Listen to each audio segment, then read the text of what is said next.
society as a whole. We will also have a dialogue about learning and technology.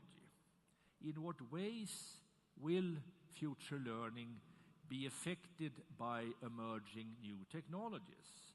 And to what extent can education in turn help drive the development of new technology? Finally, we will focus on the educational system as such. What are the roles of teachers and schools, for example? That they are important is obvious. I could have cited many Nobel laureates on that issue. I choose the great economist Paul Samuelson, who, when answered, "How do you get a Nobel Prize?" said, "That's a very easy question. You have to get a good teacher." Another laureate, Wole Soyinka, in literature, broadened the perspective and said nothing will replace the human contacts between the teacher and the learner.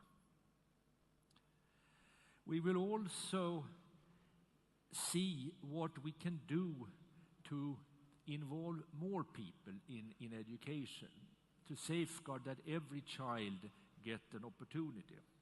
The latter question is also important, I would say, everywhere, but I know it is that not least here in Chile. I'm certain that Alfred Nobel would have appreciated today's topic. With his thorough education in the natural sciences and in languages, he could hardly have made, without that education, he could hardly have made his inventions and run his companies. Of course, this also greatly benefited society, not only Nobel himself, but society at large. But Nobel had a broader vision. Education was not just a matter of being able to survive or being able to make money. Education represented other values, as Soyinka was talking about. It's about us growing as a human individual. Before ending this very brief opening statement, let me thank ABB, Ericsson, Scania, 3M, and Volvo Cars, our international partners. Without their help, it would not have been possible to organize this event. Thank you again, all of you, for coming here today to a day about the future of learning, featuring discussions and dialogues in the spirit of Alfred Nobel. Let the show begin.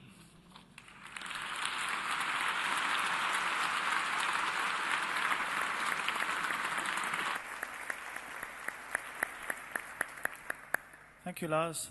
And now please welcome Maria Teresa Ruiz, astronomer from the University of Chile, to give the second opening address. Thank you.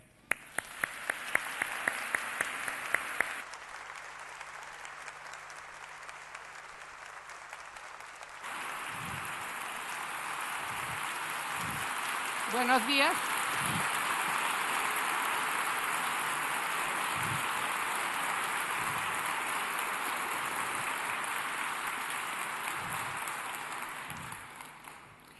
Buenos días. You know, we are the first generation to know our history, the history of humanity. We now know when the universe started and how the universe has evolved step by step, forming ever-growing complex structures until it from fundamental particles to atoms to molecules, life with a conscience, us.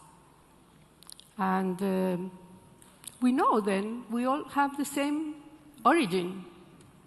Our ancestors are the stars, and we also know that we will probably face the same fate. And in order to be successful confronting the different challenges we will face, we need to learn how to work together. And the word here is collaboration. We need to know how to collaborate, how to speak to each other, and work into solving the different challenges that we will face. This sounds simple, but it's not that simple. The first thing we need is to elevate our level of conscience. We are very good at caring for ourselves, or maybe not so good, for our family, maybe for our country. But actually we need to know, to care for humanity as a whole.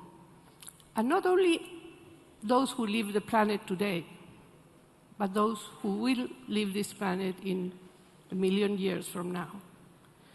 So in order for that to be possible, we need to start now. And we need to start, continue to push the boundaries of knowledge. This is something that we cannot stop doing. And be able to transmit that knowledge to everyone, if possible. And the other thing is that we need to, well, to be able to share that knowledge among the rest of the world. Maybe, thanks to that, we will eventually succeed in surviving the fate of the planet. It's a very difficult task, it's almost impossible. But who knows, in what will happen in 1,000 years from now, or maybe tomorrow. There are breakthroughs in science that we don't even know. And education for that is very important, because this is the only way to suppress or kill all the magic that happens, those who believe in the flat earth or things like that. That will not take us to a good end.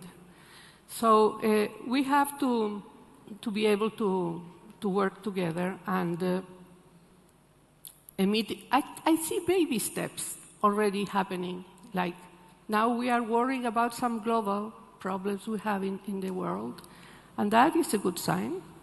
We have to learn to keep that conversation going on about different